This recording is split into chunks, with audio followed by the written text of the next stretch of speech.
All right, and we're live. Yeah, I was sitting there working on a video. And I was like, shoot, I gotta go live in like 6 minutes, so I had to wrap everything up. But normally, y'all guys are here already, so that works out great. Normally, it's like me talking and juggling stuff for like 5 minutes until people show up. But y'all guys are early, so it works out really well. I just had to add y'all in the stream and get started. Nice. Good stuff, man. Hey, what's going on, man? So how y'all fellas doing this evening? Oh man, dude, I'm in a bad way, man. I think I may have a fractured toe. What? Yeah. No way. Yeah, last night, man, it was like super late night. I was just writing up not scripts because I don't script stuff, but like outlines for videos to make sure I'm good to go when I want to shoot. And I was up to like 2:30 in the morning, and I was like, "Oh crap! Look how late it is. Let me go to bed." And dude, I totally like smashed my foot into one of the door beams. Damn. And I was like, it's whatever. I just went to bed. I was so tired. And then I woke up in the morning and like my foot was like in so much pain. I'm like, what the hell's going on? I got one toe that's like mad swollen. And I'm like, oh, dude, I don't want to go to the hospital. Like, hospital's a hot zone. Yeah, right. No, stay away from the hospital. Like, I'm having a heart attack. It's okay. It's my first one. I might make it through. So I've just been icing and elevating. That's what I've been doing all day, man. Wow, that sucks, man. Which toe is this? Oh, dude, it's like so. Like on your hand, it's the one like right next to the pinky. Oh man! The problem is that the pain, the whole toe swollen, but the pain is like up here. That's crazy. So I'm like, oh, dude, this is not good. All they're gonna do is splint it anyway and give you some ibuprofen. Just go get some sport tape. That's what I figured, man. Tape it up, and keep it iced out. So that's probably would be how I'll just roll for now. But what's going on with you guys, man? Oh man! So I finally got this stupid pool together in my backyard. Dude, I saw that. How long have you had that? I bought it last weekend, and where did you find it?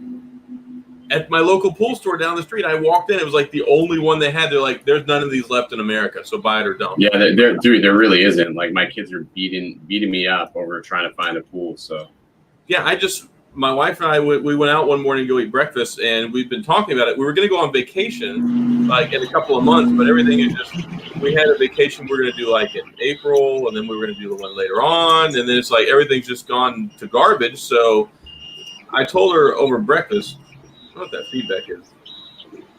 Like a printer. Yeah, no, that's me. I'm sorry, guys. Oh, okay. I was like, what's going on here? No. That's definitely me. I am. I'm 3D printing stuff for FPV quads. I broke a bunch of shit yesterday, so it's nice being able to print your own parts, though. Trust me. At first, I was buying a lot of parts, and now I'm just printing my own stuff after I break it. But it is convenient. Nice. So yeah, I walked in and I said, screw it, we'll go to the pool place real quick, just to see what's there. And we went in, and they had this one pool. It was a 13 by 21, which was what I got, and it was the biggest headache because I bought it. I got home 2 days later. I started putting it up because I had to have somebody level my backyard, put sand down. Like I've got this big imprint for a giant pool in my backyard. I go to start, like, carry all the boxes to the backyard, start disassembling it. It was like a 9x6. Oh, dude. Yeah, so they're like, we just inventoried it this morning, bro. It had the sign on it that said 21 by 13. Get home, and then me and my wife and the kids unfurled this tarp, thinking we're going to start putting our pool together. And it's like a baby pool with a bunch of poles. Oh, dude. So the next morning I went in. I'm like, so you know that pool you sold me yesterday is like a third of the size that it's supposed to be. So they're like, there's like none of these left. So they made a phone call. There was another store in Houston that magically had it. Nice. They drove it over to me and dropped it off, picked up the other one, and we started putting it together this last weekend. And like 2 hours into getting it put together, I had to go pick up my boys from their mom's house because she came down sick with coronavirus. And I was like, well, let me grab them before, hopefully they won't get sick. Yeah. Because it was like day 1, day 2 of her having a fever. I grabbed them, I brought them home.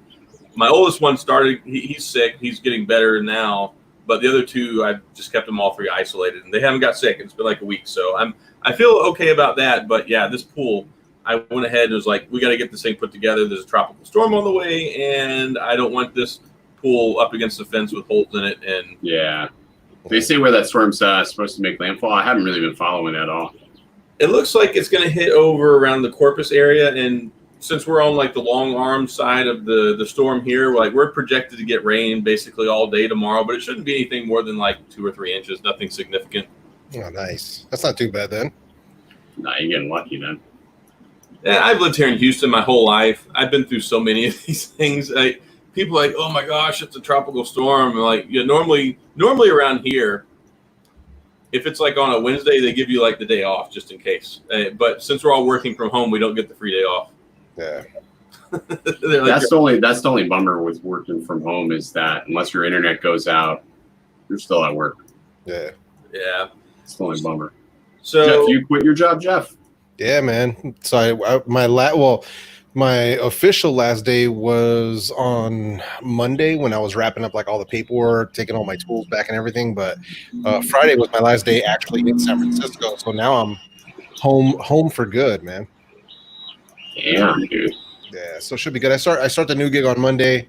As far as I know, I'm going to be training with Travis, so it's going to be a good time, man. I mean, it's going to be work. What exactly are you doing? I'm going to be working for vidIQ. I'm going to be okay.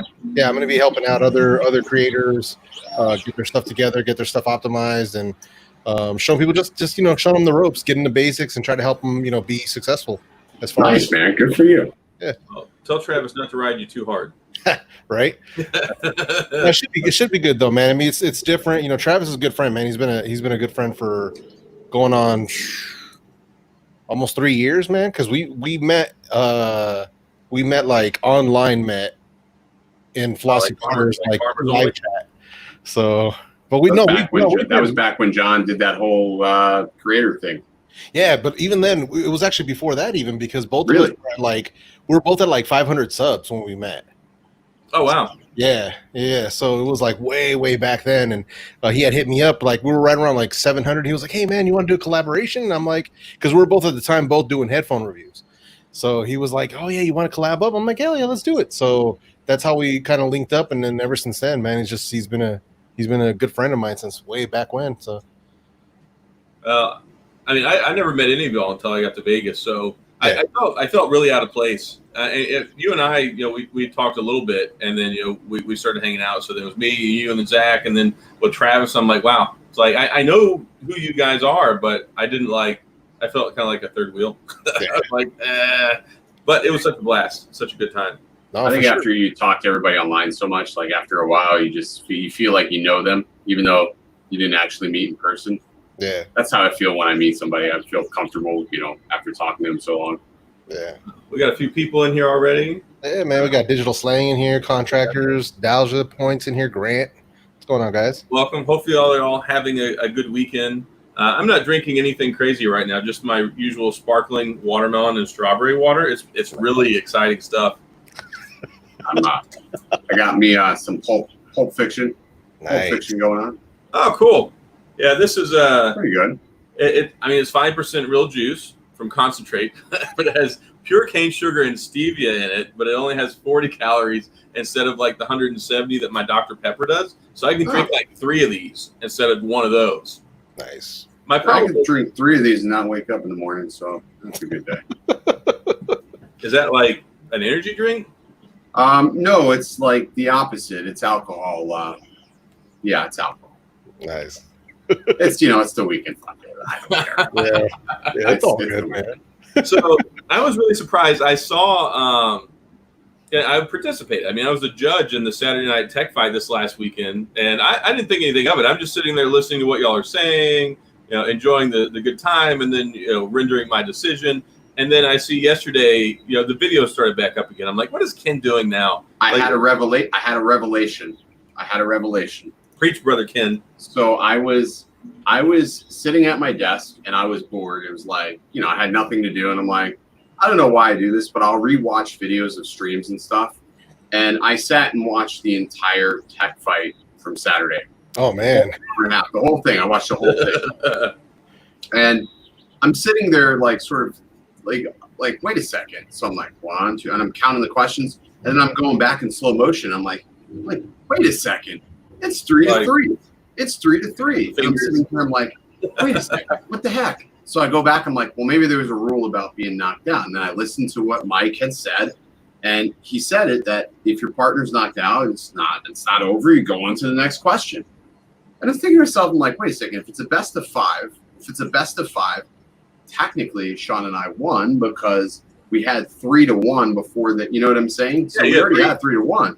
Yeah, so even if before they caught up. Yeah. So even if they won the next two or the next one after that, they still were out. So I was like, wait a second, we were robbed. And it was like, I know it's like it's not like a real thing, right? It's just a show, but I was pissed. I was lighting up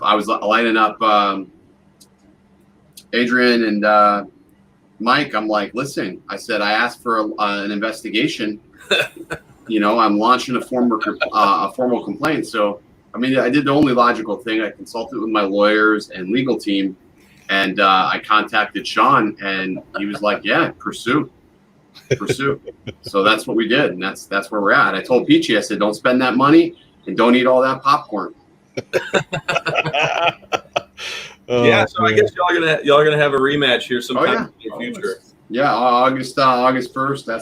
That's it, man. That's the rematch. I mean, it's going down. So. And it seems like tomorrow we're gonna have another battle royale on the Tech Fight. Yeah. So how does those exactly work? Like, what's the deal with the battle royales? I'm not familiar with that. It's almost a free for all because instead of having it like, you know how it was like predetermined that it was going to be this one was a tag team, so you guys were together against them, and that was the whole thing. This one's basically like first person comes in, and then another random person starts it. Whoever loses is out automatically. It's just one round elimination. Then the next person comes in, and the next person comes in, next person comes in, and it basically you have to try to basically stay on till the end. It's like King of the Hill. Yeah. So it's more like King of the Hill than Battle Royale. Yeah. Battle Royale, everybody. Yeah. Everybody. This one is kind of like King of the Hill, where you start off with somebody there. You start off with two people, and then whoever wins stays on, and then from that point on, the winner stays on. You use another contestant until you get to that's tough. So it's really in your favor or your bit. Like I'm a competitor. I start off early and just see if I can win a couple of them. I haven't been able to go the distance. I've only got like 2 or 3 under my belt max. But if you go on last, and see the thing is, if you show up last and then this person's already there and won like 5, if you beat him, then you win. So I need to talk to the fight commission and the commissioner and see if that's what I'm saying. I think the fight commission is corrupt at this point. There's a lot of corruption. There's collusion. There's collusion. I mean, did you ever watch that show? What was that fantasy football show they had on FX? The League. Did you ever watch The League? Yeah, I did. One guy's like collusion. It's true, man. I mean, there was forever on. I felt like Roberto sort of may have had it out for Sean and I. I don't know. So, but you know what? We did get some banger thumbnails though. Hey. Yeah, that YouTube. I haven't tapped them yet. I haven't used the thumbnails yet, just because I've been so. Like I have like a sort of a theme I'm trying to keep down, but I'm gonna look at them though because they do look good. They do look good. Yeah, they got some good templates, man. I don't get fancy with my thumbnails just because fancy escapes me. I just shoot a couple of pictures. I'm like a caveman with the camera. I'm like button picture take, and then it's like, all right, that one looks good. Now how can I make it look like a thumbnail but not screw it up looking good? Yeah. I basically lately I've just been doing my thumbnails in front of that blue backdrop. I'll pull it down, throw a couple lights on, and it's so simple. Because my thing is like I hate doing thumbnails. I think for me a thumbnail is like the bane because you get done with the video and you go and upload it, and then you're like, crap, I got to do a thumbnail. That's pretty much my creative process. I sit down, I shoot my video, I put everything together, I upload it, I do all my tagging, my description, my title. I'm like, son of a bee, I got to make a thumbnail. Now I used to be the same way, and now I make sure in the notes when I'm shooting 2 things that I have to make sure I do because I always would forget them. Do the call quality test, get it on camera, and I never do those. And shoot a thumbnail every time. It's like every single time because I try to shoot at least 6 thumbnails to make sure that I have plenty to choose from. Yeah, I shoot a lot of thumbnails myself. But it's all like. It's all mobile shit. So today I recorded a video. It took me about 5 takes to record. I record it, I get it back to the computer, And it's like after screwing up the first 4 times, and it's perfect, right? You load it in, and some reason, I don't know what was going on with the XLR, but it was just like popping. I don't know. It's like you would say certain things, and there would be this massive reverb. I'm like, no, it can't be bad, right? There's no way the XLR has gone bad on me. So it's, it sucks. Things like that happens a lot. It's just no rhyme or reason, but you get bad audio. I think with these XLR mics, you get a lot of interference. I'm having problems with my microphone. Well, I got this new Deity microphone that I've been plugging into I'm trying to plug it in my Sony A7 II. And if I use the cable that came with it, which is like 6 inches long, it works fine. But if I use any other cable, I get this electronic buzzing sound. I wonder if they're doing something different with theirs. Huh? I think they're doing something different with their own cable for their mics. You might have to hit up Andrew and ask him about that cable and see if there's an extension or something. Yeah, I just typed him. I sent him a DM because I tried the TRS cable, which I tried the TRRS cable, which is the one with the microphone line in it. And I got that one that showed up today. I mean, unless I screwed up and it's a regular TRS, but I ordered TRRS. Yeah. So if I use their cable, it's fine. But if I use but the problem is, with these shotgun mics, if you mount it right on the camera, they don't get real good sound. I got it on a boom. It's up. It sounded great, other than the buzzing sound. So yeah, that's what I was having today. I was having a really weird buzzing sound. But then what I did was I pushed in the cable a little bit. I don't know what that made a difference, but then it was fine. But I'm not really happy with this Rode NTG5 mic. I'm not. I don't really like it. I've heard a lot of good things about Rode. Rode does make good mics, but I think like the NTG4 is a good mic, or even Sennheiser. Those mics are really good. But this one's that new one. I don't know. It's not as good as I thought it was. I gotta unplug these LiFos before they explode. Oh goodness! So, Alexa, turn off. I use Alexa. I use Google. Oh, nice. Just set off everybody's Allegras. Alexa, turn off power supply. So his whole house just got shut down. Yeah, like, dude. Oh, got a couple people here. Drew, thanks for showing up. JP. Hey. Also, Gary is still here. Glad to have y'all guys. Yeah. Man, this has been a week. If I were a drinking person, I would totally be drinking something right now. Yeah. Back in the military, I used to drink all the time, but after I got out, I don't really. Lately, I'll drink a bit more. Just, I don't know, man. Like, added stress of everything. I think I'm trying to balance. There's too much balance. Like right now, I'm trying to balance like job, this business I'm trying to start, and then YouTube. Something's gonna have to give here shortly. I think it's gonna be my day job. Yeah. I think I'm just gonna have to turn it loose. So, is your day job different than like the drone and the house footage that you do? Yeah. I'm a software engineer by day. Oh, okay. So explain. It gives me flexibility, but it can be demanding at times, and I feel like sometimes it's not fair because I'm not giving it all my attention. Yeah. So that's like my sort of sucks. I like my job just fine, but the problem is like I've been spending more and more time doing YouTube stuff, and maybe it's just because I've been home more, so it's like I have more energy, so I get done in the evening with dinner and I'm straight to like making videos. Before all this stuff started, I had to get up at 5:30 in the morning, I had to drive to work, I would be at work until 4, I wouldn't get home until like 5, and then like it's a long day. So it is. I would make maybe 3 or 4 videos a week, but now at home I'm putting more into my videos. I'm making 5 or 6 videos a week, and I'm like, I wish I could just do this full time. Yeah, I want to do, that's my goal, is I want to do YouTube full time, but it's one of those things, like, I feel like I have a fear, like, I don't know, like a fear of like the unknown, I guess, like of doing this full time, and, you need medical benefits and things like that. And then it's like, let's say if all of a sudden tomorrow the platform falls out from underneath itself, what do you do? So, I mean, it sort of sucks. I mean, I guess I can go with the idea that just make plan A work, I would feel more confident about it if my wife, if her work was more reliable. She's on call. She's an X-ray tech, like on call. Which she does she works normally and she gets paid well. But the problem is when all this stuff started and they shut down, she does like pain management cases and stuff like that. So they were elective procedures. She didn't work for 3 months out of nowhere.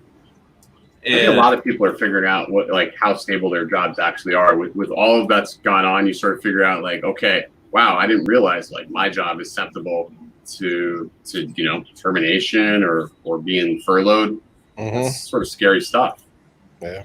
But and there's so much stuff in limbo right now too. Like maybe the views that I have on my channel are artificially inflated because people are consuming more content versus genuine interest like 6 months prior to all this happening. Yeah. So I mean, I know I don't know. You were on the trend up though. Like, to be completely real, like even before all this, even look at CES. You look at your views. That's you were sort of ballooning. You were hitting good strides. Yeah, I mean, around November, December timeframe into February, I was up probably 30-35% already, trending in upward direction. I mean, it was the best my channel had ever been doing, but at the same point in time, it just that spark ignited in like March and it shot through the roof.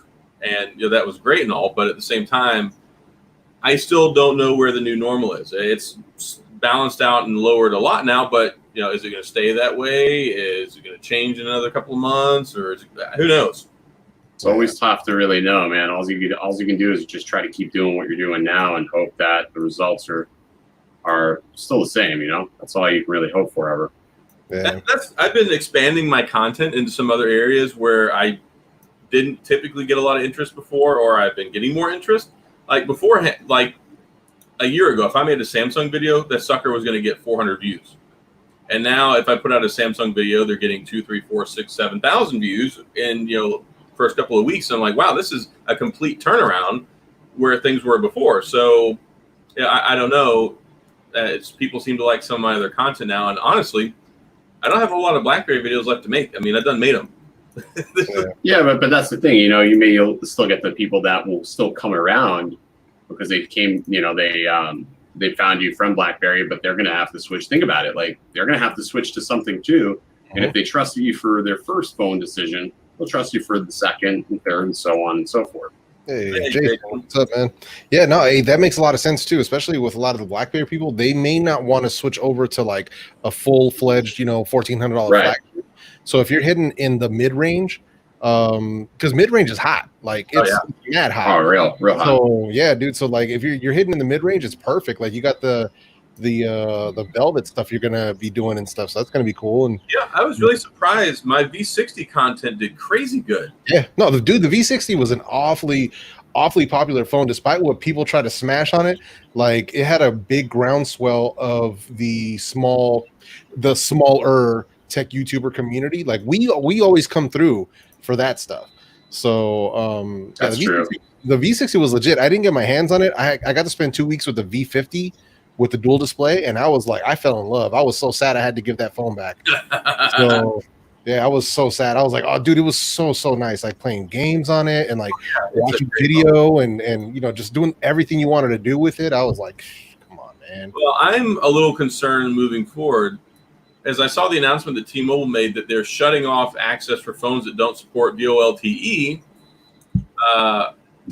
sometime early 2021, and the BlackBerry Key 2 does not support VoLTE.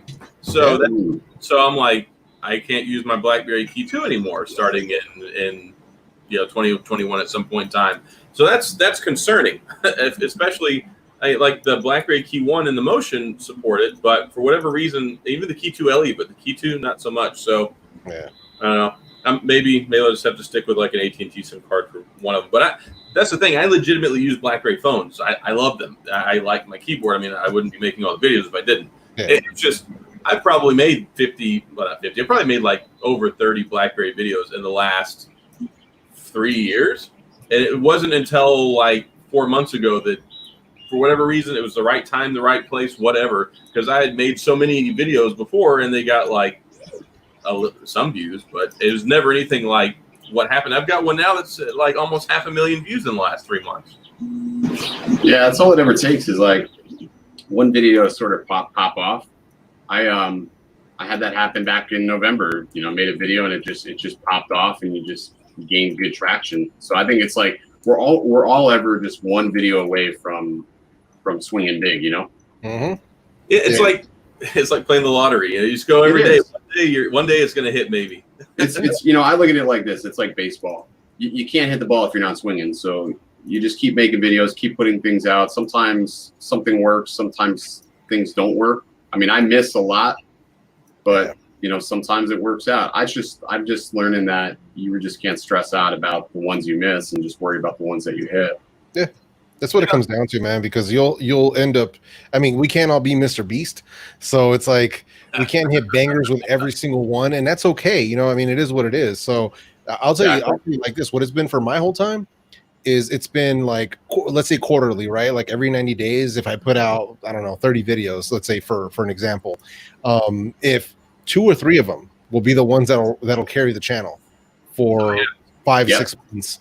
And then I just got to keep making videos, and then 2 or 3 of them will pick up, and they'll hold on. And like it's really weird how that works. Like the ones I did in 2019, so the first Galaxy Buds, when those came out, I did 4 videos. That thing killed it, man. Yeah, I did 4 videos on them. 2 of them actually took off. One of them becoming my highest viewed video, and the momentum from those 2 videos that popped off carried the channel for like 7 or 8 months. Like my views per hour never dropped below a certain level. Even if I don't put out any videos, like it would never drop below a certain level. So that's really what it takes, is just to keep putting out the content. Eventually one of them will pick up in the algorithm, and you just got to keep it moving. That's all you can do, and just try to keep steady views coming in.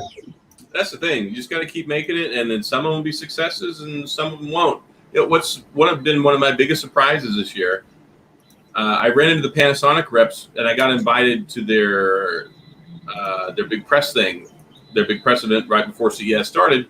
And I saw them and I met them and talked to them while I was there. And they're like, yeah, here's our PR kit stuff. Let us know if you want to review anything.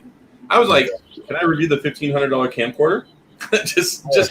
just asking. I mean, I'd never reviewed a camcorder before. I know nothing about camcorders. They're like, yeah, we'll let you borrow it. You can borrow it for like 3 or 4 weeks, review it, and then send it back. I'm like, hey, that seems fair enough. Yeah. I was want to play that works. So I made that video, and initially it didn't start off doing all that great. Maybe like 1,000 or 2 videos in the first month, 1,000 or 2 views. And then I look one day, and the sucker's at like 40,000 views. Slow burners, man.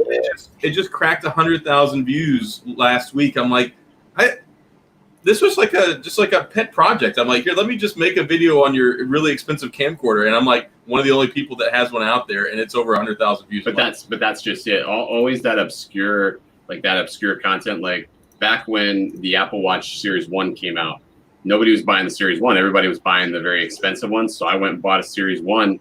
It cost me $349. Or no, it was like $249 when it first came out. I did a video on it, and it blew up because everybody wanted the cheaper one. And I think that watch, I paid for like $349. That thing paid me over like 4 times already. Yeah. So it's like it's worth it. It's like I went out on a whim and I bought that BlackBerry Evolve Android phone that came out in India. I paid like $130 for it on Amazon. That's awesome. I bought it for like $130. It's like 3 years old now, and that's the one that's right on the door of $500,000. That sucker's paid me back like 4 times already, and it's on the whim. I was like, you know what? I always wanted to play with this phone. Let me do an unboxing and first impressions, just because I bought it, and then I did my review, and that's the one that started everything. It was just like, whew. Yeah. That's all it ever takes, man. It's just one time, man. Yeah, dude. But man, I'm gonna have to hop off though, man, because my brother's got his music stream coming up, and our internet cannot handle 2 streams at once. So dude, he's getting pretty big, man. Yeah. Oh well, yeah, man. Especially for the Twitch stuff. Yeah, he's been blowing it up over there, dude. He's killing it right now, man. Send me a link in the DM, and I'll see if I can hop over a little bit. I'm curious. I haven't watched this show before, but I know there's music and stuff going on. Yeah, no doubt. It's a different show every night, man. So it's pretty cool. Like Monday was like some hip hop stuff, and then Wednesday night where he posted that video where I was in there dancing in his DJ. Yeah, I saw that. That was funny. That was a Latin night, so he did like all Latin music, and there's like nobody doing Latin music on Twitch. What? So yeah, so he went left. Everybody's going right. He went left.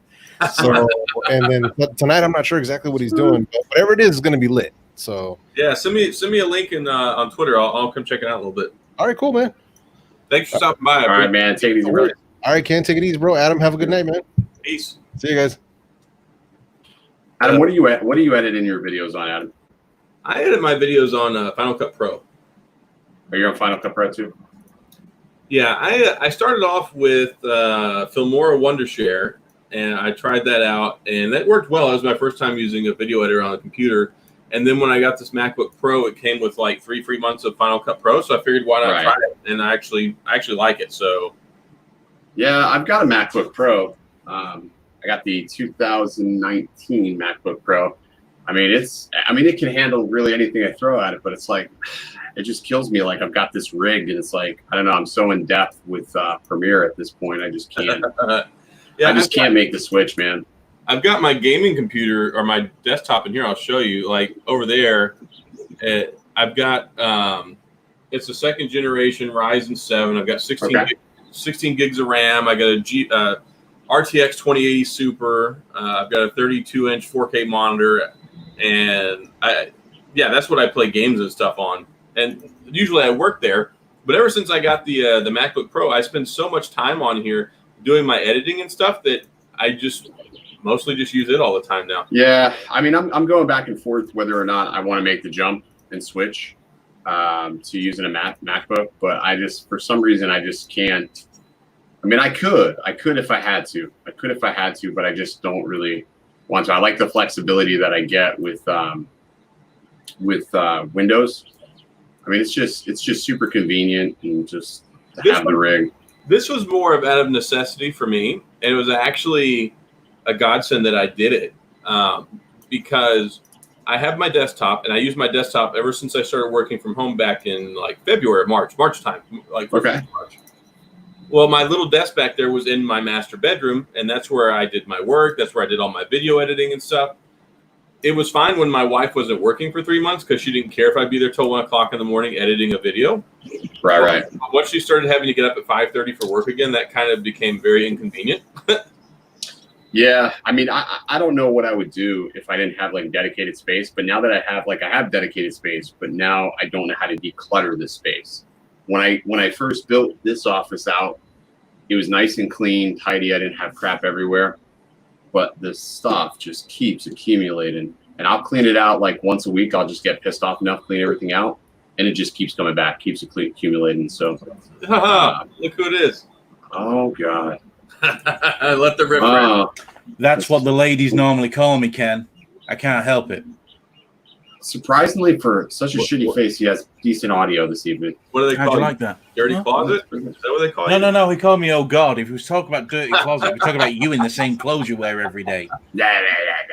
See, Ken wears Coca-Cola. You'd wear Aldi. That's Aldi. Got my Under Armour. Under Armour. Whatever. So yeah, so I had just put this 2080 Super in my desktop, which my wife doesn't even know I spent $800 on that video card to this day. Dan, make sure she sees this video. Yeah, absolutely. So I bought that video card. She does.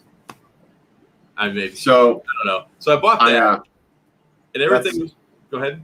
2070, you said? You put a 2070 in there? 2080 Super. Put a 2080 Super in there. Oh no, it's just a 2080 Super. Yeah, it's okay. That's what I put in. That's what I have mine too.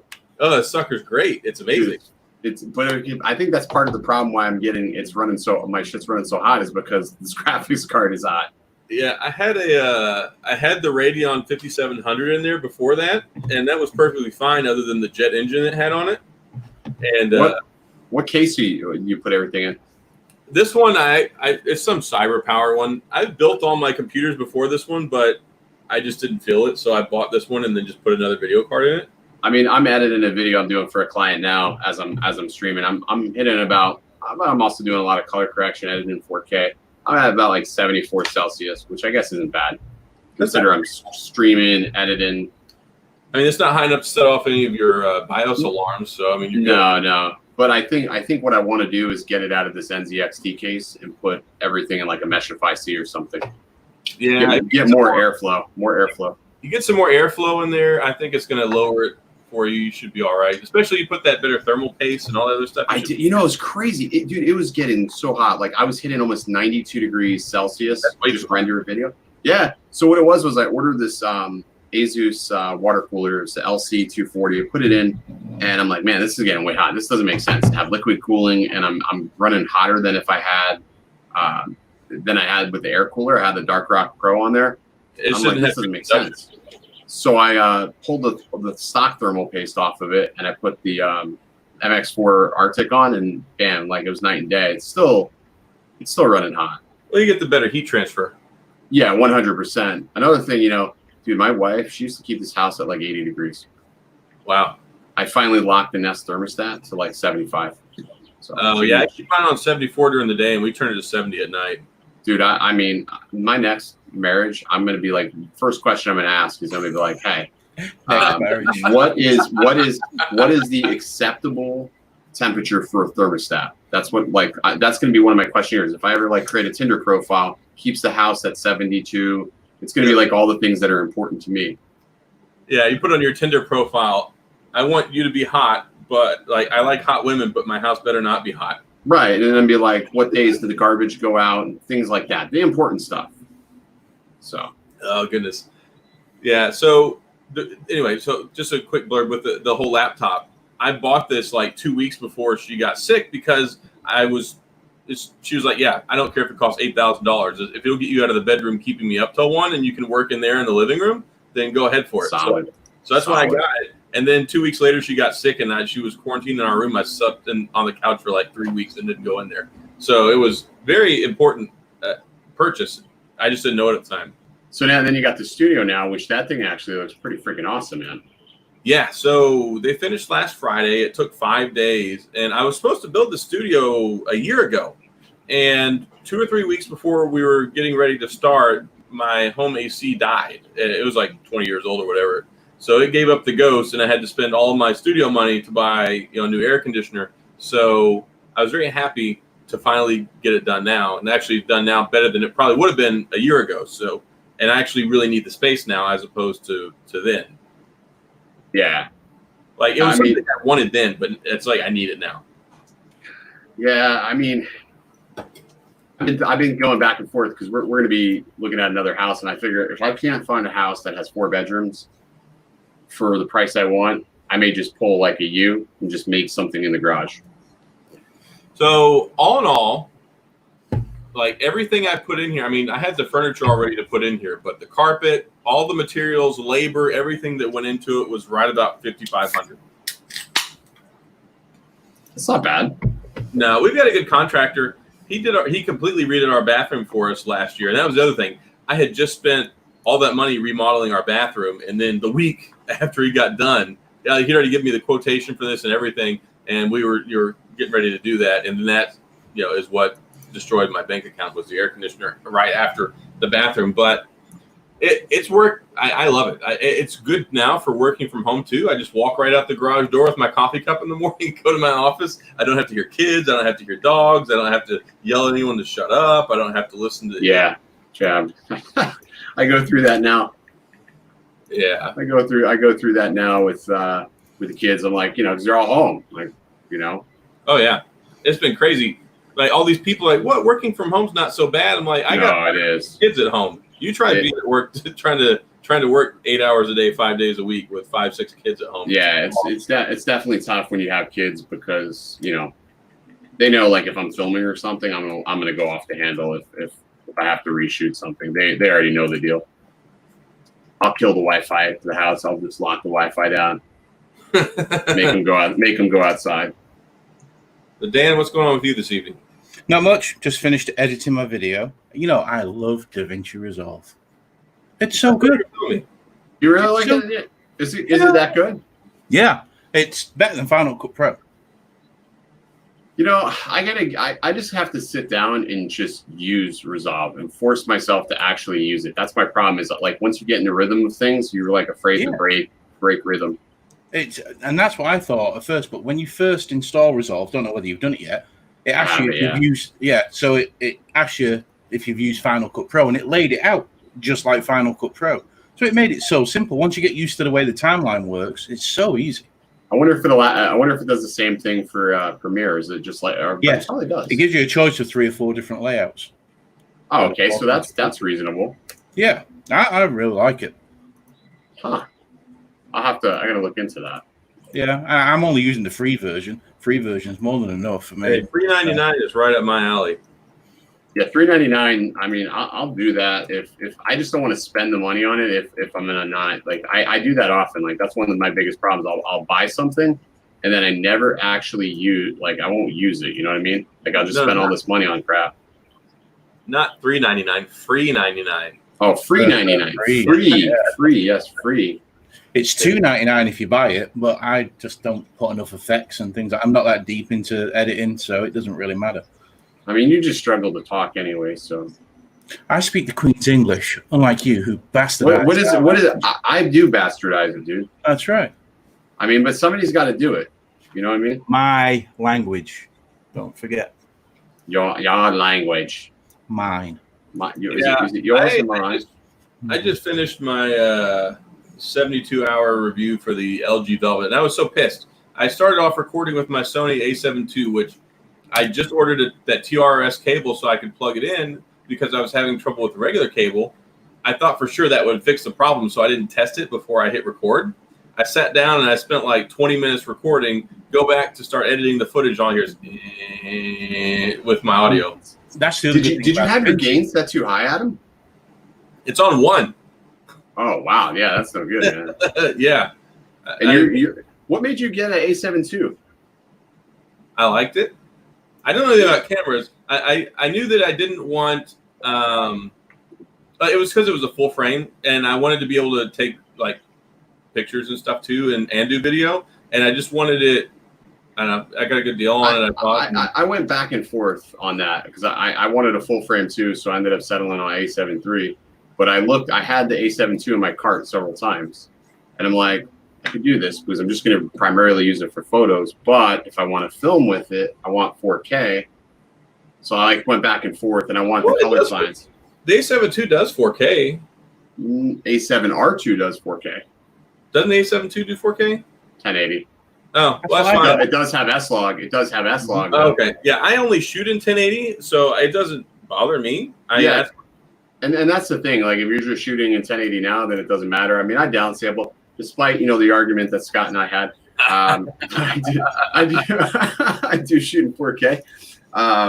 But, I mean, a lot of times I do downsample. But, I mean, I like the A7 III. I think it's solid. I mean, I'm using this, too. This is the A6600, which I use this for just mostly video and houses and stuff. But didn't you have the A6100 as well? I sold that one. I've got two. In the studio, I use two A6400s, one for the top down and then one for the main shots. And then this one I just use for when I'm out and about. I lost an A6400 when I was at an event this year. Ooh. Yeah, I bought an A6400 like a year ago, and I liked the video quality, but I didn't have a good mic then. I didn't have good lighting, and if you don't have good lighting, those regular cameras, they just are terrible for recording. Yeah. So I used it for a couple of days. I'm like, man, I cannot get this to look the way I want it to, so I took it back. And when I went back to get, I really wanted the A7 II, but it was like $1,500 then, and the 6400 I got for with the kit lens, I think you know what's crazy is that I watched that DSLR video shooter when he filmed that video with the budget kit with the A6400. I was like, damn, his video looked great.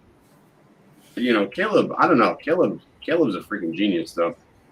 The other thing, I just bought the 6100 now because I knew you were using it. I like the A6100 though. I used to use it just for streams. Matter of fact, for the longest time, that was my camera I used for all my streams because I don't have to worry about color profiles. Throw it in standard, turn the sharpness back just a little bit, and you're good to go. I'm dead happy with it. I bought the Sigma 16 f1.4. Yeah, you can't get a better lens than that. I do my videos with that too. Great. Yeah, I love it. Yeah, but you'll sell it and trade it soon enough. So I won't. No, I had a ZV. I didn't. I had a ZV1, and I thought the ZV1 was going to be it. But the difference between the ZV1, I knew you weren't going to stick with the ZV1. ZV1 was it's night and day. It's night and day. So 100%. I think the ZV1 is an okay product for manufacturers trying to create a one-stop shop for people who. I think it's better for people just starting out who don't have a lot of camera experience. If I'd never had a camera, I'd have loved the ZV1, but because I've had cameras before and then went to that, it was fine at first. It was easy. That was the thing. It was just to make it easy. But I just wasn't happy. But here's the thing: everybody always says I'm trying to simplify the process, but we all always overcomplicate our edits or everything. We always complicate our workflows. So I don't know why we even worry about easy, because we're just going to complicate something somewhere anyhow. Yeah, you know what I mean? Like, we're going to do it. I mean, just making a YouTube video itself is complicated. I look at it this way: anything worth doing is worth doing right. Yep. So why try to simplify something? Absolutely. My thing too is people that are into not even deep into it, just people that are legitimate content creators. I'm not saying people who are not starting out aren't, but people who are starting out don't have the same level of depth in what they're doing in their process. So you need to be able to make stuff for your channel. So if you might, this light might be better for you than it is for someone else. This camera might be better for you than this camera for someone else. So to just like grab this one camera and think, okay, this is going to work for everything I need it to. That's not necessarily the case. I mean, the A7 II might work great for me, but the Canon M50 might work great for Jeff. It's, style preference, and just, everything doesn't work the same for everybody. Exactly. And I think that's the biggest thing that that's kept me from even considering the ZV-1, because I thought about it like from a vlogging perspective. Like, I want to take something like when I just want to do quick videos. I was like, oh, that'd be for vlogging. Too close for vlogging, that camera. Yeah, that's the other. It really is way too close. But I just started honestly, I just handhold this with the lens, just like this, and I'm like this half the time. I don't even give a shit. I'm just like, whatever, put it up, go. I literally beat this camera so badly, I will be surprised if it makes it to CES. Man, I'm really looking forward to CES. That would be just great. I hope it happens, but it really, part of me thinks it's not going to happen. I still think that it's going to. I think things are going to have to get even worse than they are now, as sad it is to say that, but things looked bad before, but a lot of it was, back then people thought it could be contained. And now that they've realized it can't, it's just disaster mitigation at this point. So I think that they've resolved themselves to, we just have to deal with this as best we can and ride the course out. And, if things get really, really bad, then of course we have to do something. But you have seen that nobody has shut really anything back down that's been opened up. No. I mean, even Florida, as much of a disaster as it's been the past couple of weeks, we haven't shut anything really down. They did shut the bars down. Yeah, they shut the bars down, which, hey, good idea, right? They've made it like, they haven't said it's mandatory, but they're like, you got to wear a mask, which honestly, I don't really have a problem wearing a mask. I don't have a problem with it, because for me, it's like, there's like a lot of benefits wearing a mask. I stopped swallowing bugs on half these shoots, which is great. And I don't have to smile at people, which is phenomenal.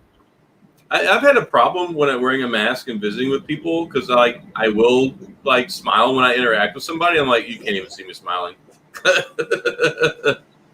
Oh, I got a fan down here, Jesse Ramos, BlackBerry Passport Silver Edition forever. Hey, you're right about that. I got one right here. I hear Adam signing those now. Huh? I hear you're signing those now. Yeah. Signing? Yeah, you're signing the passports, people want your signature. Yeah, people send them to me so I can autograph them.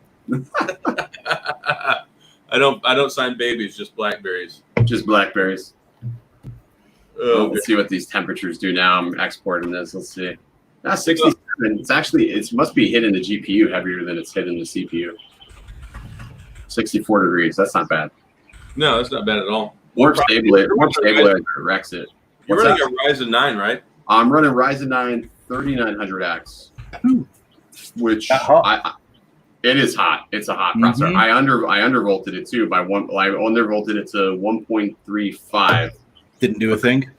It helped out a little bit, dude. It's crazy. Stock voltage is 1.432 on these. Why? Why do you need that many volts from the motherboard? It's crazy. Yeah, it's absolutely crazy. And the 9 series, I think all the 9 series Ryzens require liquid cooling too, don't they? You can't get away with the 3950s. Well, you couldn't put the Dark Rock 4 on. The Dark Rock is big enough. The Noctua is big enough. Well, yeah, you got to have a massive. But I mean, the liquid cooling is honestly. I mean, I've not had any problems with liquid cooling, and this AIO is really good. I just think I put it in too small of a case. This case is choking this processor. I put AIOs in 3 or 4 different computers, and not had one single problem. I just buy the Corsairs, and they work out great. Corsairs work good. The Krakens work really good. My seeing a lot of NZXT products lately being pushed. My Ryzen 7 I've got over here has got the dual fan radiator on it, but yeah. the ones that I have for my kids, they've got Ryzen 5s, and there's I said the single one on there that works like a champ. Yeah, I mean, like, I don't know. I guess certain people are fearful. What do you got there, Dan? A Ryzen 5, 3600. That's what's in this. And it's dead quiet. Them fans hardly move in this case. This is one of them pre-built crappy cyber powers, but it's silent. Well, that's like what I told you before when you were looking at the other ones. You've already got that case that has a space in it. Because if you buy one of those UPs or you buy one of those other ones, you're stuck with what they put in there for life. And that's what it was. So, yeah, I'm quite happy with this one. It's not a powerhouse or anything, but it does good for editing. That's all it was. It's less than half the value I've sold my MacBook Pro for, and I can edit just as well on a 32-inch screen. Yeah, and having a big screen is real nice. I had a 27-inch. Which was great, but this 32-inch one is just like it's so nice sitting down. And I remember growing up, we had like a 25-inch TV like in the living room, encapsulated in the big Zenith wooden box. Yeah, wood boxes. The big wooden box TV, and it's crazy now that I sit this far away from a 32-inch widescreen monitor on my desk. I know. That's it. I'm like 18 inches away from this.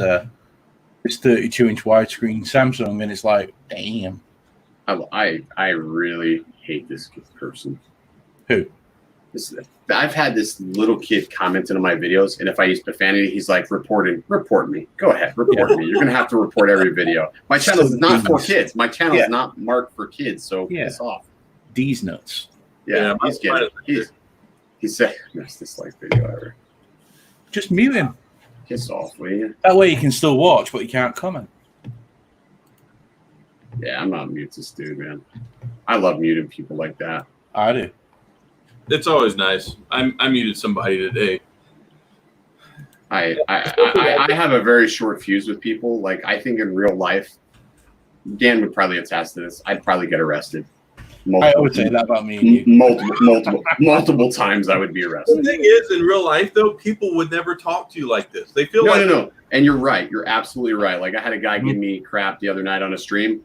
I met up with them yesterday to go flying, and he was like, it was nothing. Like nothing ever happened. He didn't want the sauce.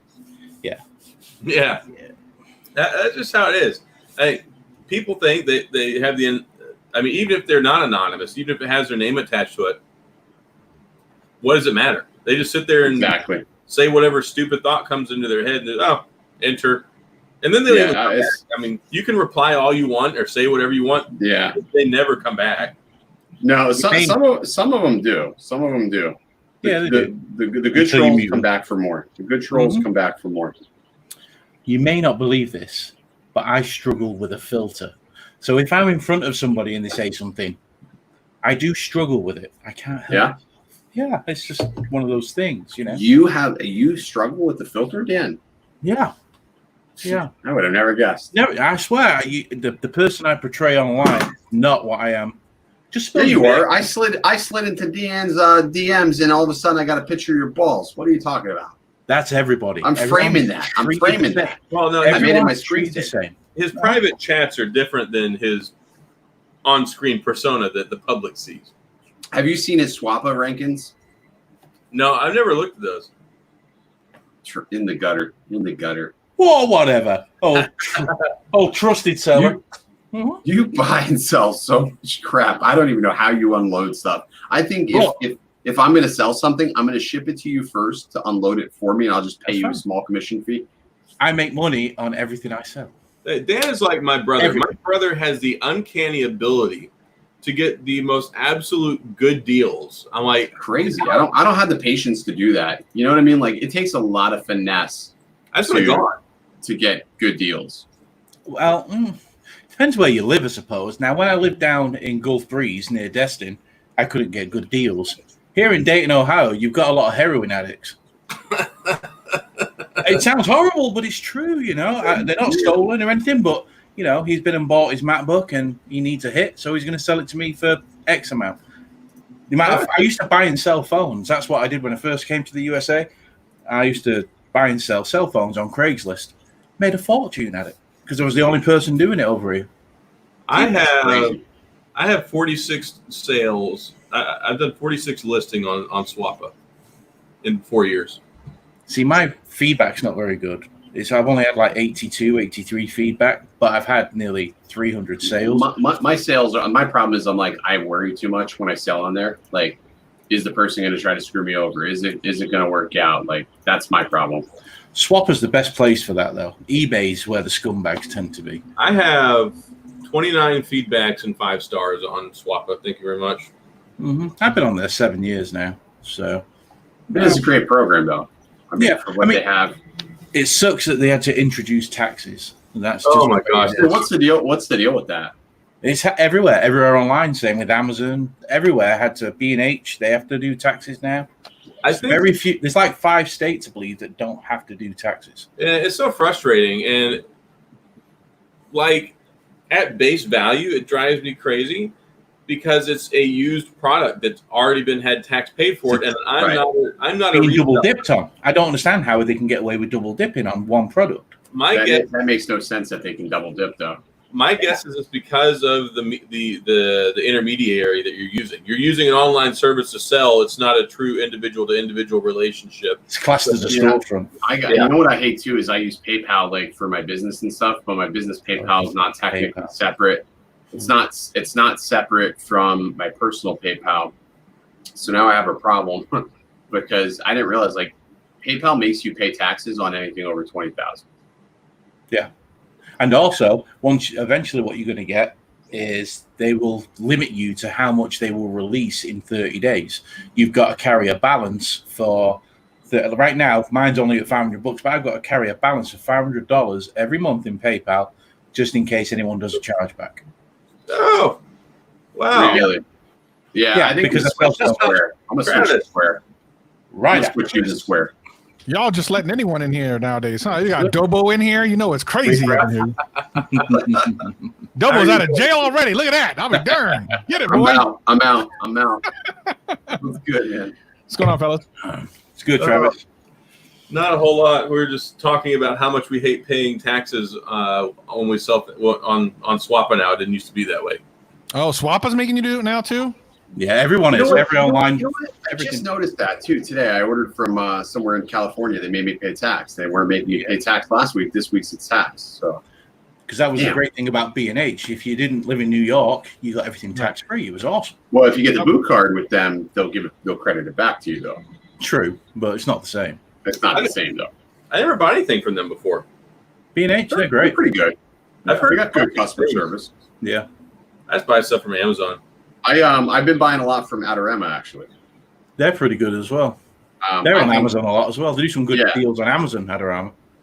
They ship really quick and they have good customer service. I had an issue with the laptop one time, and they did an RMA. They didn't even make me ship the laptop back until I got the product in hand, and I was like, man, this is crazy good trust. So yeah, I like Adorama.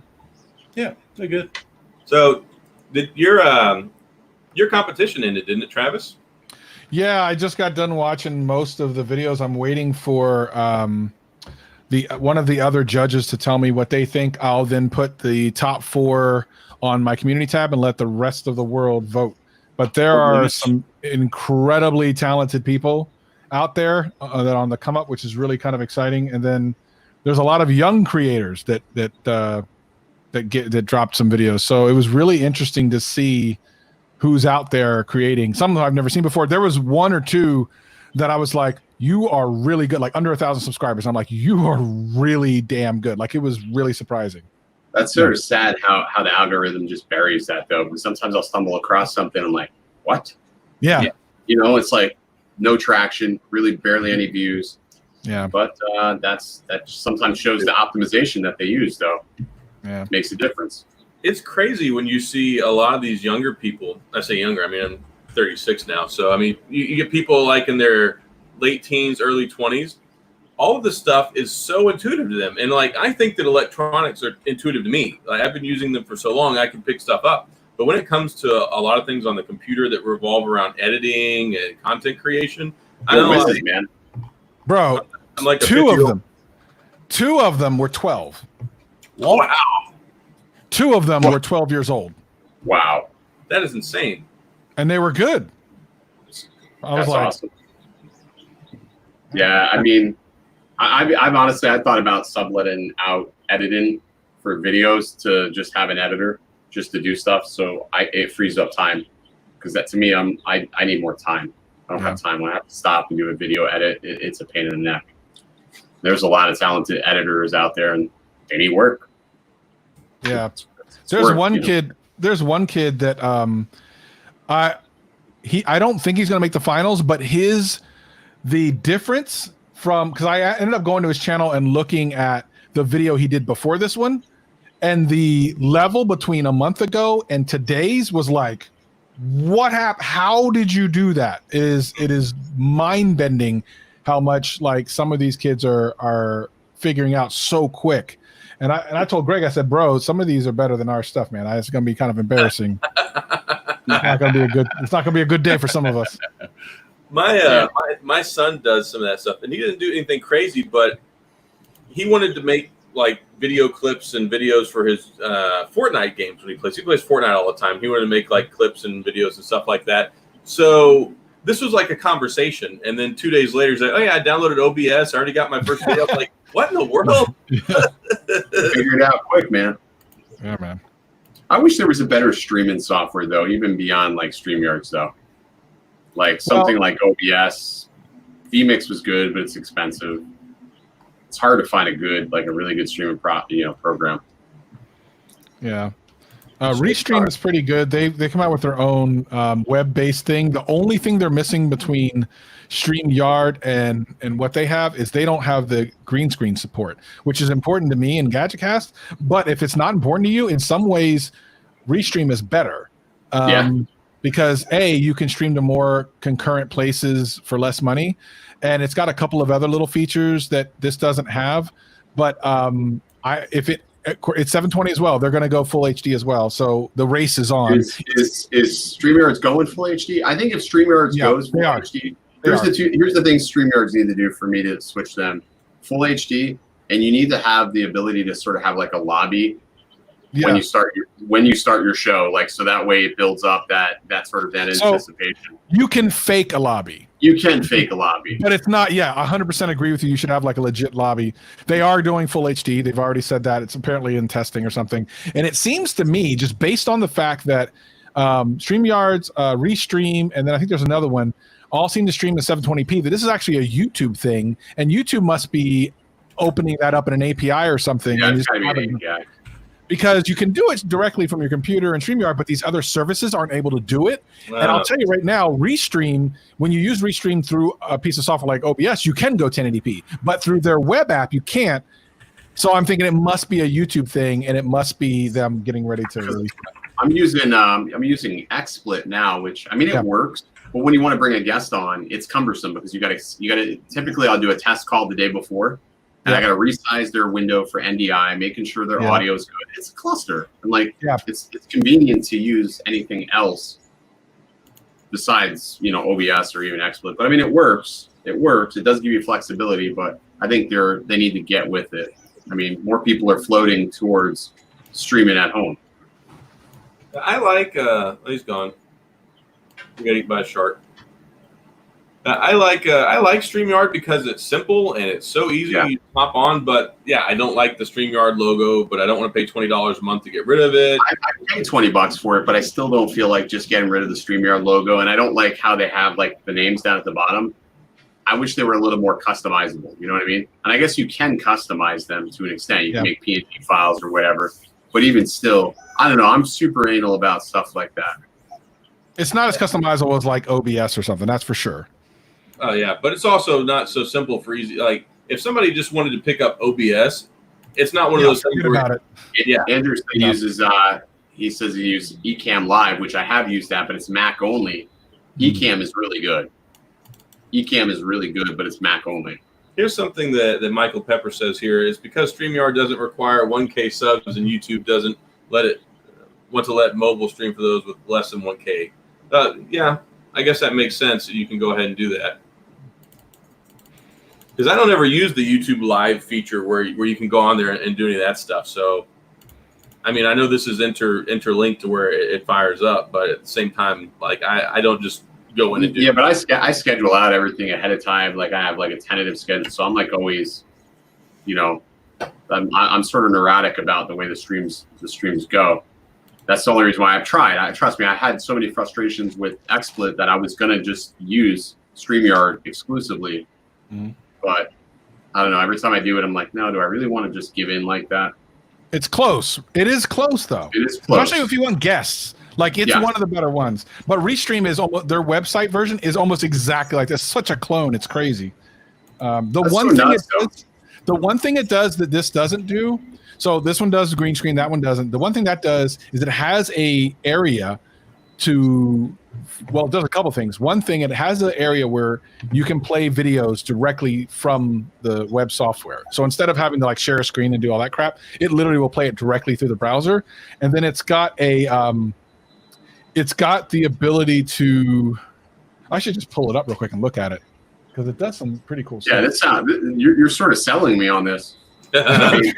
I'm sort of like, now I'm intrigued. Like I've never heard of Restream, but I would honestly consider it. If I've been using Restream. I've been using Restream through my Stream Lab, so my OBS for a while, and then they came out with this the web browser version that's called Webcam. So they have the chat. They have the same thing. Highlight your chats. It has captions, of course, the graphics, the setup. So it has the ability to go to now. I got a deal on Black Friday, and I think it's $25 a month for life or whatever. But the cool thing is StreamYard only lets you go to like 5 places. I'm wondering if I could use StreamYards to bring guests in and then just have that in my XSplit, so I can still bring multiple guests in, would still have all the benefits of streaming, just making like a separate unlisted stream. I wonder if YouTube would let me have an unlisted stream go at the same time as I have a public stream. You can have multiple streams on your channel. Okay. There are channels that do that. So yeah. But yeah, this does a bunch of cool stuff, but it allows you to stream to like 30 different locations at the same time. So that's one of the things we do for GadgetCast is I stream to the GadgetCast YouTube channel, all of our Twitter accounts, Facebook, Twitch, like all the things all at the same time. Because why not be everywhere, right? That's one thing that I've been interested in figuring out how to do that. So you can stream straight. I didn't know how you could stream straight to Twitter, but I see that you do that. Mm-hmm. Yeah, I do it through StreamYard. We do it through StreamYard. I guess I just need to unlock pay the $20 so I can add an account on there. Yep. That seems like it would be worth it to stream to Twitter in some instances, I think.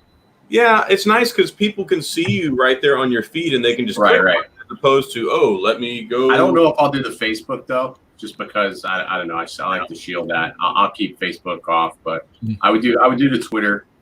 I don't know. The show we do on Wednesdays, we've been doing like I've only kept that going so far because it's doing well. Like it's doing better than any live stream I've ever done before. That's good. I just keep doing it. Yeah, Dan and I, we do our weekly one on Wednesday, and then a couple weeks ago, I got this idea to start doing this on Friday because it's nice just being able. Yeah, we talk some tech stuff, but at the same time, you just have people come on and hang out, talk BS, whatever. Because when we do one on Wednesday, it's all very. I mean, I say it's streamlined because we're like, rabbit trail, whatever. But it's all tech oriented. Talk about phones, we talk about whatever the new stuff. And this is like, we all do tech stuff and we talk about it, but it's not like, we're going to talk about the Pixel 4. Or we're going to talk about the, for an hour. And it's just very, this is. Yeah, it gets mundane. It gets a little mundane, like constantly talking. Sometimes I just want to I want to bullshit. I sort of did that this week a bit. I mean, I was also drunk, but. Imagine that. I digress.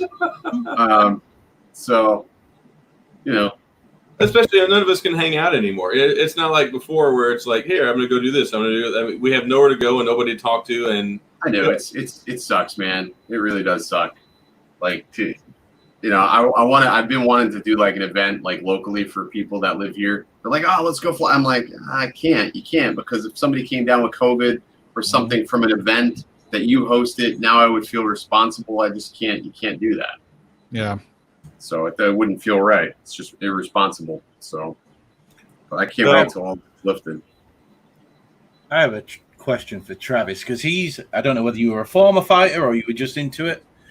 What do you make of Roy Jones Jr. and Mike Tyson? Money. Oh, absolutely, it's money. Hey, I'm going to pay for it. Mike Tyson could miss Roy Jones by a foot, and the wind from his fist will knock him out. And I will watch that fight. I will watch that fight. I will pay $75, no problem. Well, here's the other thing. I heard that Jake Paul's going to fight Nate Robinson or something? Nate Robinson. Yeah. What a big shit show that is. But I'm going to tell you, I'm going to watch it because, listen, the nostalgia alone, if Michael Jordan came back for a couple games and it was on pay-per-view, I would watch that too. The nostalgia is there. The nostalgia is there. Now, will he do well? I don't know. I don't care. It's just going to be great to see 54-year-old Mike Tyson. And his own thing. It's now called, what is it, Legends Only League? And is that what it is? Yeah, he wants more fighters coming in. Like, he wants to invite Lennox Lewis, Evander Holyfield, all to get back into boxing again at later ages in life. I don't think that's a great idea, especially I don't even know how Roy Jones has got license. I have no idea. Well, I was reading some of the details on the fight. So they're actually going to use extra padded gloves, and they've already there's only 12 ounce. It's not 16. It's 12-ounce gloves, and they don't need to wear headgear. Roy Jones needs to strap as many My Pillows to. Let me tell you. No, they don't have to, but there's also there's like this verbal understanding and this is going to go out the window as soon as the entertainment starts. It's going to go out the window, but there's like a verbal understanding that they're not going to go at it too hard. This is a fight that's been going on for 17 years. It was meant to happen 17 years ago and never did because Roy Jones turned it down and went down to try and deal with Antonio Tarver, and then his career fell apart. We all know what happened there, and it never happened. So I can... And like Travis got it right with the whole Michael Jordan thing. I just want to see Mike Tyson back in the ring. And yes, there was the stint when he came back, when he made his really bad life decisions and he was off the rails. I mean, he was always off the rails, but at least he kept most of the stuff in the ring along with people's ears intact. But whenever I used to watch Mike Tyson growing up, it was like, man, I just love watching Mike Tyson in the ring. So being able to see him fight again, whether it's an 8-round exhibition match or whatever. I mean, hey, we've seen the greatest exhibition match ever, which was Rocky versus Apollo Creed. So exhibition matches can mean something. Oh, no. Rocky also beat up Antonio Tarver. Let's not forget that. And he was in his 60s. So, Yeah. Roy Jones. I don't know where they got Roy Jones from. I really don't. I mean, I understand it's a name and it's going to sell, but it's just I fear for Roy Jones. There's nothing else going on in boxing, though, if you think about it. Well, the heavyweight division right now is pretty rocking and rolling. It's just because of all this bullshit that's going on now that no one's fighting. It's just I think not going to do it. I think it's an experiment because here's the thing. Normally, when you have these fights, they charge out the wazoo to get people in the seats. But in addition to the pay-per-view money, I mean, pay-per-view money is good. But this, I think, is a big enough name with not a whole lot of liability that goes on underneath it. Because to where they're going to test this out and see how many people are really willing to pay for this show. Well, it's a new streaming service as well, isn't it? And the streaming service, Triller, I think it's called, and they're trying to get content creators to go over to that channel as well. So who knows? I mean, it could be really, really good. It might be a flop. Hey, if they're trying to get creators, I'm all for that. That's nice to have multiple outlets. Yeah, that's what I was reading. It's a new streaming service. Obviously, it's not going to compete with YouTube, but it's another outlet, like you say. And if it's got Mike Tyson on there all the time, it's going to have plenty of eyes on it. So, hey guys, I got to run. I'm having a technical difficulty that's a little bit worrisome, but I will chat with you guys soon. Thanks for having me on. I'll swing by again next time. Hey, thanks, Travis. You have a good night. Later, Travis. See you guys. Peace. Bye. Where the hell is my menu? Okay, there it is. There it is. I got it. Oh, goodness. The technical difficulty is Dan's ugly, and he talked to him. Yeah. Dude, your face looks like my scrotum.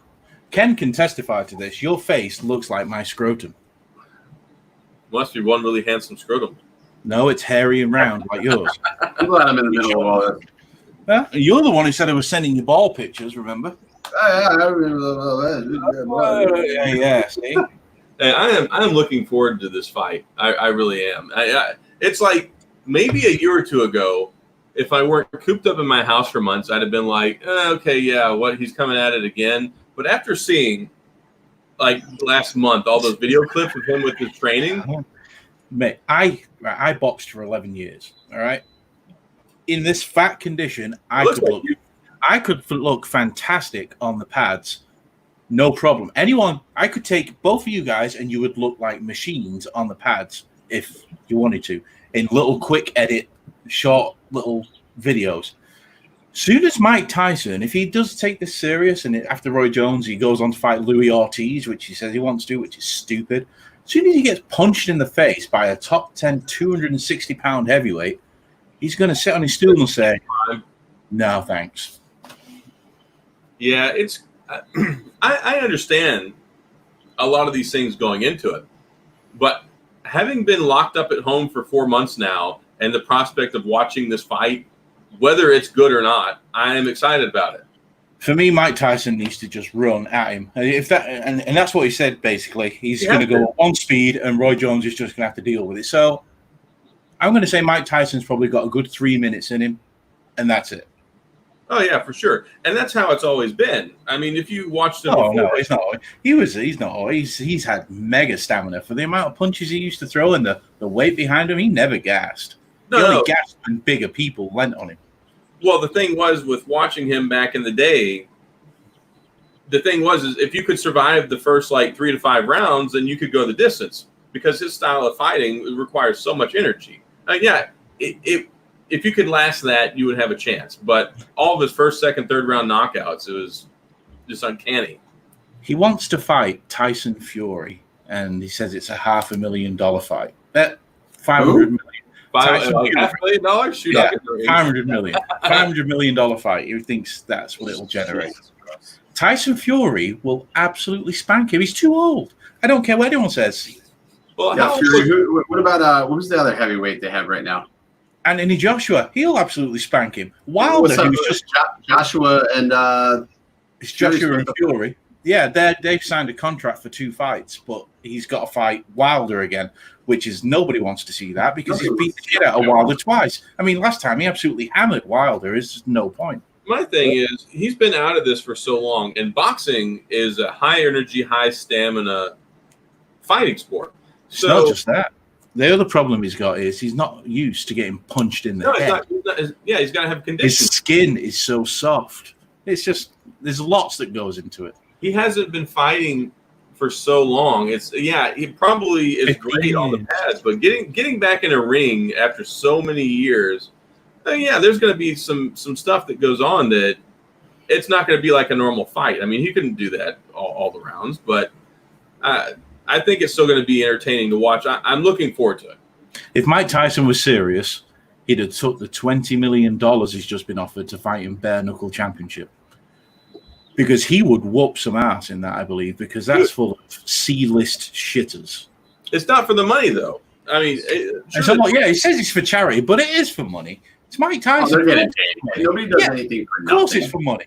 Oh, yeah. Mike Tyson doesn't do anything unless he gets paid. But I was looking at some stuff earlier, and people are like, he's actually all right now. Yeah, he blew through all those millions and millions of dollars back in the day, and then he was near bankrupt like 5 years ago. But apparently, you can thank Don King for that. Oh, yeah, I know he got in a lawsuit against Don King. $360 million Don King spent of his. So, yeah. From what I was reading, it seems like he's in a lot better financial shape than he was. Oh, yeah, he is. He's in a better mental place as well. Oh, yeah, he's much better mental place. Think about it. He owns all those weed farms out in Vegas. Yeah, absolutely. He's literally, he's killing it. He's killing it. Yep. The whole conversation, apparently there was an interview with Dana White, and he was like, the words to me were, he's like, look, it's like, I just got some, that same line that Rocky had when he came back and made that movie, he's like, just got something left in the tank. I still want to fight. I mean, his problem was getting beat by potatoes. If he'd have got out before instead of staying in for the money like he did, he'd have probably been all right. But the fact that he got beat up by that idiot Kevin McBride, me and you could knock out Kevin McBride, and he got battered by him. So, it's like, no. Yeah, people make decisions, especially in sports. Like you look at a lot of the greats, and very few of them got out on a super high note. Like you look at Jordan. Lennox Lewis is the last one. Yeah, you look at a lot of them, and there's always an asterisk because they come back, and then or they make some bad choices, or they tarnish their legacy because they go out on some losses when they could. You look at like Peyton Manning got out at the right time. Michael Jordan got out at the right time. I fear that maybe Tom Brady has missed his opportunity to get out at the right time. I don't know what I really don't understand his whole thing moving coming down here. I mean, just retire. You got 6. Don't be a glutton for punishment. You're not going to win anything with Tampa, right? I mean, if he does, I'm all for it. I'm down here. There's no way. There's no way. The people who own Tampa own my soccer team, Manchester United. The Glazers. And they don't care. They just want to make money. They don't care whether they win anything. Exactly. They just revenue turning. All their money goes to the soccer team anyways. Here's the thing with Tom Brady, though. He is, he's 42 now, I think. He is much older than most people usually hang around in the quarterback position. And granted, he's in insanely good shape. But look at Favre. Look at Favre. He's stuck around way too long, and now he's paying for it, like physically. Yeah. He is. He's making like those like magnet bracelet commercials and like Wrangler jeans commercials. I mean, he just to get by. I mean, not really. I'm sure he's got plenty of money. But Tom Brady should have gone out after the last Super Bowl that he won. And I get it. They wanted to try again, but just like Roy Jones should have retired after he won the heavyweight world title. I get he still wants to compete. I mean, when you're a competitor, when you're a professional athlete operating, playing at the highest levels of the game, you don't want to quit. I mean, what do you do after that? I don't know. I mean, I think maybe something we'll never know is that that competitor spirit inside of them. Sometimes they just die to stay relevant. I mean, think of it like us. You don't know when your last video will ever be, and you're going to put out another video because you have to put out another video. And maybe some of that is the same way. You got to imagine the come down from being that elevated, that high, and it all goes away. Yeah. What do you do for the rest of your life? Because here's the thing: he doesn't need the money. It's not the money. He just wants to keep playing. And I mean, he's filthy, stinking rich, and his wife is one of the most high paid supermodels in the world. So they've got probably $500 million in a savings. The house they have down here is just nuts. It's the most expensive house on the East Coast. It's nuts. Yeah, I respect that he wants to continue playing, but I do worry it's going to be one of those things like a Favre, where it's just he's going to ruin that great send-off when he retired the first time. It's like, you know what, you left at the top, and then you decide you want to come back, and it's like, all right, that's cool, but don't hurt yourself and don't ruin a good thing. We'll have to see what happens, because look, even Gronk came out of retirement. Yeah, I was all set about as well. I mean, so I don't know. You got to sort of think like maybe they'll do something. The Super Bowl's in Tampa this year, so maybe who knows? Who knows? It's going to be interesting for sure, especially with what's going on now. What's going on my camera? If they're even going to have games. What are you streaming on, a potato? Yeah, there we go. It's fixed now. It lost focus and it just didn't want to re-grab it. It could be the lights. Just his head. That was just what are those lights you have behind you, Adam? Oh, there are these ones up above me back there. Maybe those. I'm thinking those are actually probably causing the focus issues. Wherever my your ugly face. The fact that your face looks like a potato really does cause issues. There, yeah. You're just I'm glad you agree. Thanks. Most savage person I know. I'm actually polite. You wait until me and you, Ken, are just sat at the bar. I don't even drink. I don't. No, we're gonna burn the town down. I can't wait. Oh, it's gonna be so fun. We're gonna have a good time. And this guy here is gonna be like, "Take me home. I don't want to hang out with these two." Listen. When CES happens this year, This is how I'm planning my week, because I'm gonna get there early this week. this year, I'm gonna get there early, and it's gonna be like 2 days of the events, and then depending on whatever after events or whatever I get invited to, and the rest of the time, I'm just gonna do a shit ton of gambling and a lot of drinking, and just debauchery. Just so much debauchery. And really expensive sushi. No, I will never do this. The sushi wasn't worth it. It wasn't freaking Zach, man. Freaking Zach. That still to this day drives me so nuts. Dan, we go to a sushi place. We had how much was the sushi? It was like $200, right? I think it was closer to $3, but yeah, it was a lot. That's a lot of sushi. Well, I mean, I this is not like sushi bar down the street. This is like Mandalay Bay sushi restaurant. Yeah, absolutely. Yeah, and then you got your Vegas tax on top. But still. And Zach is the most extra person I know. Really? Like he's just so extra. Like he's so extra. Yeah, he knows he's a particular person. He knows what he wants. He knows what he wants, and he's going to get what that is. And he's got like a philosophy in his mind for things. And he like I don't know. He's the type of person that can say, I'm going to be able to zigzag through traffic and then do it. That's him. And visualize an attack, man. We sat down and they're like, all right, you know what you want to order? I'm like, yeah, I mean, I think I'm just going to get the California. He's like, I want 1 unagi. I want 3 shellfish. He had a list. He ordered for me. Our first date, he's ordering for me. He's like, no, Ken, you want this one.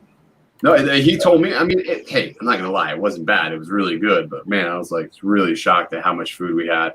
I remember getting back in the Uber, and I was like, "What the freak just happened?" It was a good time. Yeah, I mean, Vegas was fun. I've had good time. I just can't wait to travel again, man. I'm taking a trip to Colorado in September, and I'm taking a trip to Tennessee in next month, August. What are you doing in Tennessee? Tennessee, I'm going to so there's this FPV meetup because they don't play this whole social distance thing and whatever.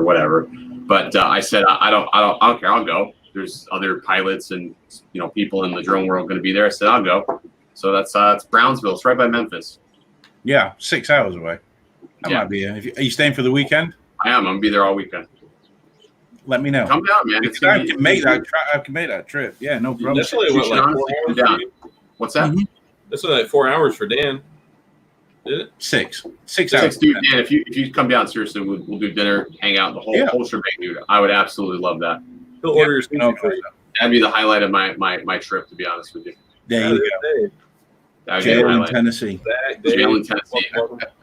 It's yeah. I mean, I've never been out there. There's this place called the Minefield. That's what we're going to fly. It's like this man-made structure. So owner gave us permission to do it, so we're going to do it. Hey, that's funny about Ken. Ken sent me a drone when I very first started talking to him. He got me like I used to watch videos. But it was his videos that really I loved the way he made his videos. And I've always wanted to have a go with him. So he sent me this drone. Let me tell you, it lasted 35 minutes. It hit the roof of my office where I work, and it just like 4 pieces. I was like, okay, so I'm not made for drones. Yeah, well, you're made for audio, Dan. You're made for audio. Yeah, there you go. did the microphone hit the roof? No. Oh, there you go. There you go. Oh, goodness gracious. Yeah, I mean, that's why Sean calls me today. He's like, "Hey, I'm getting this drone, man. I'm getting a Mavic Air 2," and I'm like, "Dude, if you've never flown one, just one thing I'll say about Sean is he'll sit there and research things till it's like researched before he starts using it. So Sean's descent. I mean, he's a research, and he's not just the average like I'm gonna just go and do it. He's very I think he's cautious, if you ask me. So. After we argued about him not needing one, he argued that the fact that he didn't need one, now he bought one. So that's always the way. I know, it's always the way. So I told him, I said, you definitely need one. If you're going to be a cinematographer, you're going to be making money with clients, you should have one. You have no idea how many times I've walked in Best Buy and walked past those things and thought, and then I remember that the last one lasted 30 minutes. So then I'm like, they're fun. They're fun when they're fun, and then they're not when they're not. I went flying last night with a group of people. And this one guy, this poor bastard, he every drone he booted up, he wrecked. I'm not kidding. I must have watched him wreck about $1,000 worth of gear in about 30 minutes of time. And I was just like, are you kidding me? And it's like, I didn't want to laugh, but like inside I was like, this pains me to watch this. This hurts so bad. It hurts to watch. I mean, every single drone he booted up last night. Unbelievable. Now, this FPV stuff you're doing, you seem to Dude, I'm obsessed with plenty of things. I'm obsessed But with it looks great. So are you wearing the mask on that? Yeah. I'll put I have the goggles on, and I'm using the DJI system. So then I have the goggles on. So like last night we found, matter of fact, where we were flying last night, there was that's where they had the riots here in Tampa. And there was a crane. This is let me see. I gotta find it. Let me see if I find it. Yeah, this is the crane. So I have the goggles on. So that's a construction crane. Yeah. I put that on Facebook. So I got the chance to dive the crane, but that was fun. I was going in and out of that building, and the security guard's like, "Yeah, if you lose your drone in the building, he's like, I'll let you in there." I'm like, "All right, perfect. I'm going in and out of that thing." Yeah, so, that's awesome. It was fun, man. That was a lot of fun because I used to they used to race them, and I thought it was so cool the way they used to race them in between all these posts and everything. I loved it.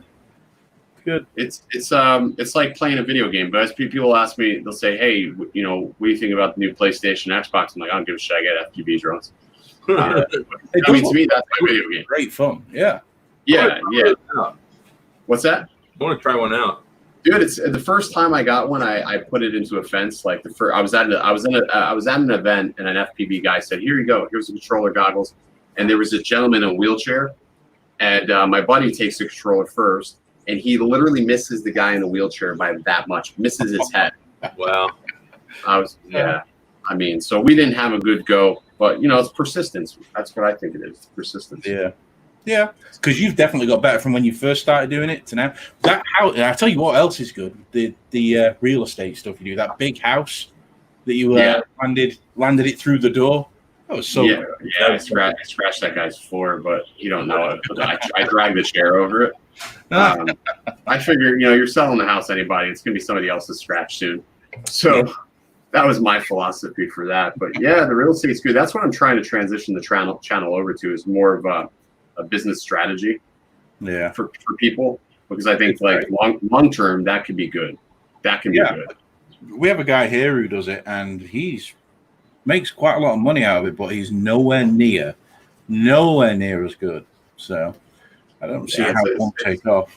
It's tough. I'm gonna try it and see what happens, see how the audience responds. I mean, I have a 50-50 split of people, but it's funny, like you make a video and people get triggered and they get so pissed about things, and then it goes back and forth. Yeah. No, I'm impressed with it. Impresses me a lot. Definitely sucks, man. But all right, guys, I'm gonna try. This room is getting super, super hot. That 3D printer is cranking out some serious heat right now. But Adam, always good. Dan, always good to see your ugly mug. Sure. Remember, August 1st. You're going to be there, right? August 1st, right? What's August 1st? The tag team rematch. Oh, yeah. I don't know if they're having me come back for a judge again, but I would think with the incomplete debacle and utter lack of responsibility on behalf of the judging staff, they should not. They should not. But I mean, I was giving out great decisions. I mean, we were giving out great decisions, but one thing I noticed that all the judges and even the management had in common was nobody can count. See, I thought there's supposed to be like a designated counter, because like the judges are not counting. So It's broke. Whoever was responsible for counting, it's broke. Weakest link. Yeah. Well, chop it up to bad technicalities, but anyway. All right, guys. Peace. Good night, Ken. See you later. Later. Yeah, that's late for you. 11:30. Yeah, I'm gonna go myself in a minute as well. Are you guys still live? Yeah. Yeah, I'm gonna go ahead and call it a night. I was only planning on this being an hour, and here we are, like an hour and 33 minutes into it again. Yeah, we get on here and start talking, and it's like talky, and then like, okay, well, we ran over time. I was uploading the video half time. That's why I wasn't talking. I was doing my video. And then that's why I don't know if you can hear me. I'm click, typing it all out. So. Well, see, that's the great thing about doing this on Friday is it's not like our normal show where it's like we just sit here and entertain the whole time. We're just talking and hanging out. Yep. So I think it's life a little easier. But yeah, I'm going to go ahead and call it a night because I need to finish up my video, so I'm not doing this till 1 o'clock in the morning. And then I got to answer the Call of Duty and go play for a little bit. I might play that before I go to bed. Well, if you're gonna play, then text me. I'm gonna be on in like 15 minutes after I wrap up this video. All right, yeah, I'll see you on that. All right. Well, I'll see you in a minute. All right, bye. And thanks a lot, everyone, for showing up again. I don't know if this was entertaining as it usually was, but still, I'm going to do this again next Friday, and I'm just going to keep it going. It's a lot of fun. I need to have some more people on. So if you want to come on the show next Friday, just hit me up during the week, and it's open. I mean, it's not one of these things where it's like I just have scheduled people that show up. A lot of the people like Dan, I was like, hey, you want to come on tonight? And I just messaged like Travis and El Jefe and some other people. So yeah, it's just come on, hang out, shoot the breeze, and it's just tech people. You know, we're all in the tech community, but talking about normal stuff. So yeah, just hit me up this week, and we'll do this again next Friday. I hope you all have a great weekend and stay safe and enjoy and all the other wonderful good things. And we'll see y'all next week. Peace out, everyone.